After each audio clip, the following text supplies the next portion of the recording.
بڑی نشانیاں ہیں، علامات کبریٰ، وہ میں آپ حضرات کے سامنے احادیث کی روشنی میں بیان کروں۔ اللہ تعالیٰ سے دعا ہے کہ مجھے صحیح بولنے کی توفیق عطا فرمائے اور ہم سب کو سننے سے زیادہ عمل کرنے کی توفیق عطا فرمائے۔ اگر احادیث مبارکہ کا مطالعہ کرنے سے پتہ چلتا ہے کہ قیامت کی جو بڑی نشانیاں ہیں ان میں سے ایک یہ ہے دابۃ الارض، یعنی زمین کے اندر سے ایک ایسا جانور نمودار ہوگا، جانور نکلے گا جو انسانوں کے طرح باتیں کرے گا، اور یہ بالکل قیامت کے قریب ہوگا کہ زمین کو پھاڑتے ہوئے ایسا جانور نکلے گا اور وہ پھرے گا اور وہ انسانوں کے طرح، جیسے ہم اور آپ کیسے باتیں کرتے ہیں، گفتگو کرتے ہیں، اسی طریقے سے اللہ تبارک و تعالی اس جانور کے اندر قوت گویائی عطا فرما دیں گے اور وہ جانور بھی بات کرے گا۔ اسی طریقے سے حدیث کے اندر ہے کہ دنیا میں ایک ایسا دھواں نکلے گا، نمودار ہوگا، جو پوری دنیا میں وہ دھواں دکھائی دے گا۔ حالانکہ اس پر علماء کا اختلاف ہے، بعض علماء کہتے ہیں کہ نہیں 7ویں صدی میں ایک مرتبہ دھواں نکلا تھا، لیکن بعض علماء کہتے ہیں کہ نہیں وہ دھواں ابھی پوری دنیا میں نمودار نہیں ہوا ہے بلکہ وہ قیامت سے پہلے ہوگا۔ بہرحال اس میں اختلاف ہے۔ اسی طریقے سے اگر حدیث کا مطالعہ کیجئے گا تو معلوم ہوتا ہے کہ قیامت سے پہلے ایسا ہوگا کہ سورج جو ہے وہ عام طور پر نکلتا ہے مشرق سے، سب کو معلوم ہے سورج نکلتا ہے کہاں سے؟ مشرق سے، اور ڈوبتا ہے کہاں؟ مغرب میں۔ لیکن قیامت سے پہلے ایسا ہوگا کہ سورج جو ہے وہ مغرب سے نکلے گا، اور یہ بہت بڑی نشانی ہوگی۔ بڑے سے بڑے سائنسداں جو اپنے آپ کو دعویٰ کرتے ہیں کہ میں سائنس کے ذریعے سے باریکی چیزوں کو معلوم کر لیتا ہوں، لیکن بڑے سے بڑے سائنسداں حیران ہوں گے کہ یہ سورج مغرب سے کیوں نکلا ہے، اور وہ مغرب سے نکلتا ہوا زوال تک وہ رہے گا۔ اور اس وقت حدیث کے اندر یہ بھی ہے کہ جو شخص توبہ کرے گا، مسلمان جو گنہگار ہے توبہ کرے گا تو اس کی توبہ اللہ کے بارگاہ میں قبول نہیں ہوگی، اور اگر اس وقت کوئی ایمان لائے گا تو وہ ایمان بھی اللہ کے بارگاہ میں قبول نہیں ہوگا۔ کیوں؟ اس وجہ سے کہ اپنی آنکھوں سے ہم اس کا مشاہدہ کریں گے، اپنی آنکھوں سے دیکھیں گے کہ یہ سورج مغرب سے نکل رہا ہے، اور اس کے بعد جب اپنی آنکھ سے دیکھیں گے اس وقت توبہ مسلمان کریں گے گنہگار، تو اللہ کے بارگاہ میں وہ توبہ قبول نہیں۔ اسی طریقے سے اگر کوئی کافر ایمان لائے گا تو وہ ایمان بھی اللہ کے بارگاہ میں قبول نہیں ہوگا۔ اب آپ کہیں گے کہ ایسا کیوں؟ اس وجہ سے کہ اللہ تبارک و تعالیٰ ایک بہت بڑی نشانی ظاہر کر دے رہے۔ ابھی تو توبہ کا دروازہ کھلا ہے، اِنَّهُ كَانَ تَوَّابًا رَحِيمًا، اللہ بے شک توبہ قبول کرنے والے ہیں، ابھی توبہ کا دروازہ کھلا ہے۔ لیکن جب قیامت سے پہلے سورج مغرب کی طرف سے نکلے گا تو توبہ کا دروازہ بند کر دیں گے، اس لیے کہ یہ بہت بڑی نشانی ہوگی، یہ بہت بڑی نشانی ہوگی۔ جیسے مثال کے طور پر بہت سے لوگ یہ کہتے ہیں کہ اللہ تبارک و تعالیٰ ظاہر کیوں نہیں ہوتے، اللہ تعالیٰ دکھائی کیوں نہیں دیتے؟ تو اللہ فرماتے ہیں ان الذین یخشون ربہم بالغیب، کہ اللہ سے ڈرو غیبانہ میں، چھپی ہوئے میں اللہ سے ڈرو۔ اللہ اگر ظاہر ہو جاوے گا تو ہو سکتا ہے کہ ہم دنیا میں نہ رہے، ہم دنیا میں رہ نہیں سکتے۔ ہاں اللہ تبارک و تعالی بندوں کو حکم دے رہے ہیں، بندوں کو سمجھانے کے لیے انبیاء کرام کو دنیا میں بھیجے، بندوں کو سیدھا راستہ بتلانے کے لیے اللہ نے کتابوں کا نزول فرمایا۔ یہ بہت بڑی دلیل ہے۔ اللہ سامنے اس وجہ سے نہیں آتا کہ اللہ اللہ ہے، وہ سب سے بڑے طاقتور ہے، وہ سپر پاور ہے۔ اس کا میں ایک مثال دیا کرتا ہوں کہ آپ سورج کو دیکھیے، سورج کو کوئی غور سے دیکھ سکتا ہے؟ کسی کے اندر اتنی طاقت ہے وہ ایک سیکنڈ بھی دیکھے گا تو اپنی آنکھ کو نیچے کر لے گا؟ کیوں؟ کیونکہ انسان کے اندر طاقت ہی نہیں ہے کہ وہ سورج پر اپنی آنکھ کو جما سکے۔ اللہ تو وہ ہے جو سورج اور چاند، آسمانوں اور زمینوں کو، یہ دنیا کی تمام چیزوں کو پیدا کرنے والا ہے۔ ہماری آنکھیں کیسے اس کو دیکھ سکتی ہے؟ برداشت کرنے کی طاقت نہیں ہے۔ ہاں اللہ کا ایک قانون ہے کہ جو انسان مرے گا، مرنے کے بعد اگر وہ جنتی ہوگا، جنت میں داخل ہوگا، جنت کے اندر اللہ تبارک و تعالی اپنی دیدار کرائیں گے۔ اللہ کے فضل سے اللہ نے فرمایا، لیکن دنیا کے اندر ہم اللہ کو نہیں دیکھ سکتے۔ ہاں ایک بات یاد رکھیے گا، اللہ تبارک و تعالیٰ کوئی نشانی ظاہر کر دیتے ہیں تو پھر مہلت بھی نہیں دیتے ہیں۔ جیسے کہ حضرت صالح علیہ السلام کے قوم سمود کا واقعہ تھوڑا سا میں مختصر عرض کر دوں، انشاءاللہ پھر آگے روشنی ڈالوں گا۔ قوم سمود کا واقعہ آپ کو معلوم ہوگا کہ اللہ تبارک و تعالیٰ ان کو ہر طرح کی چیزوں سے نوازے، اور حضرت صالح علیہ السلام کو یہ بھی کہا کہ تم یہ لوگوں کو دین کی دعوت دو، توحید کی دعوت دو۔ جب حضرت صالح علیہ السلام اپنے قوم کو توحید کی دعوت دے رہے تھے تو وہ قوم سمود جو ان کی قوم ہے وہ یہ کہنے لگی کہ آپ جس اللہ کی دعوت دیتے ہیں تو میں کیسے مانوں کہ آپ اللہ کے رسول ہیں؟ آپ کوئی نشانی ظاہر کیجئے، آپ کوئی علامات ظاہر کیجئے۔ اور اس کے بعد بےہودہ قسم کے سوالات کر رہے تھے ان کے قوم، کون؟ صالح علیہ السلام کی۔ حضرت صالح علیہ السلام نے سمجھایا کہ دیکھو میں اللہ کا رسول ہوں، میں جو کہہ رہا ہوں وہ حق ہے، میں تم سے پیسہ طلب نہیں کر رہا ہوں کہ میں دین کی دعوت دے رہا ہوں تو مجھے پیسہ دیجئے، بلکہ میں جو کہہ رہا ہوں وہ حق ہے، اگر اس کو نہیں مانو گے تو بعد میں پھر تمہیں پچھتانا پڑے گا۔ تو وہ لوگ کہنے لگے کہ نہیں، آپ ایسا کیجئے کہ اس پہاڑ سے ایک اونٹنی ظاہر کر دیجئے۔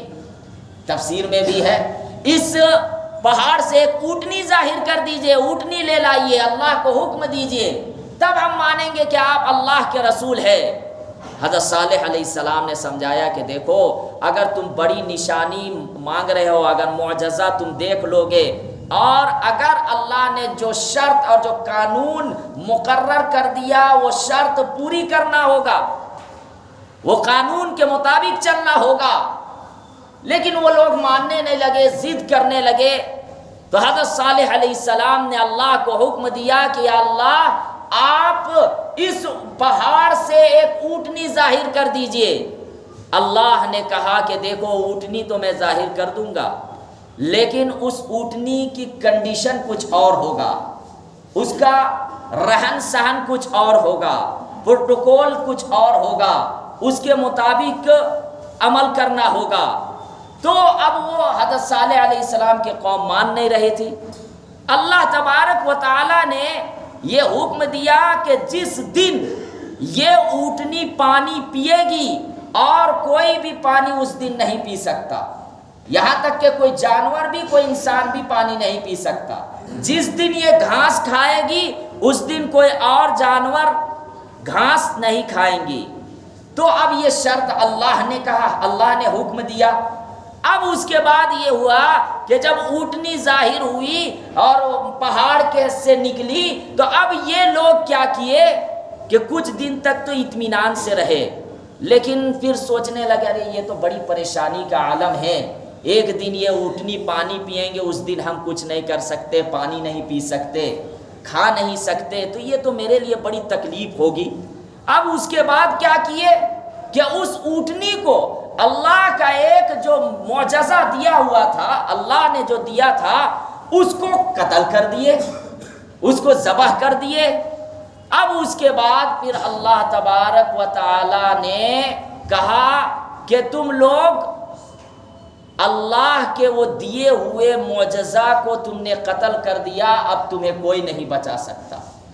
اس کے بعد وہ لوگ جو قوم سمود بڑے طاقتور تھے، بڑے ہٹھے کھٹے تھے، لیکن اس کے بعد ایسا اللہ کا عذاب آیا، چیخ آواز دردناک آئی کہ تمام کے تمام لوگ ہلاک و برباد ہو گئے۔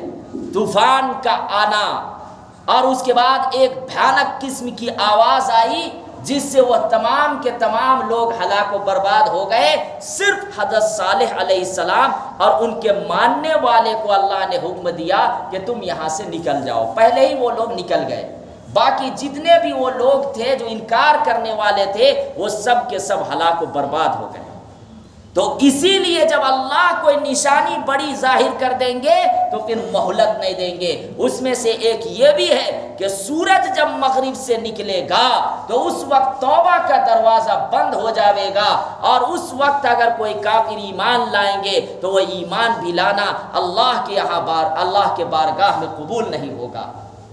اسی طریقے سے میں نے دجال کے بارے میں کہا تھا کہ قیامت سے پہلے دجال بھی ظاہر ہوں گے، امام مہدی بھی ظاہر ہوں گے، حضرت عیسیٰ علیہ السلام بھی آئیں گے، اور حضرت عیسیٰ علیہ السلام کے ہاتھوں ہی سے دجال کا خاتمہ ہوگا، یاجوج ماجوج کا آنا ہے۔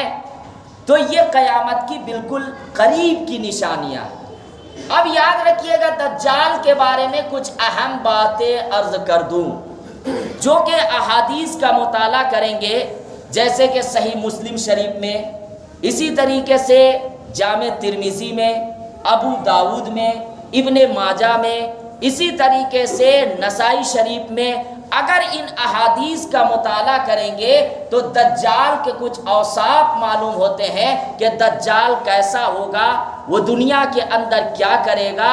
بخاری شریف کو چھوڑ کر سیاہ ستہ کی بقیہ کتابوں میں دجال کے بارے میں تذکرہ ہے۔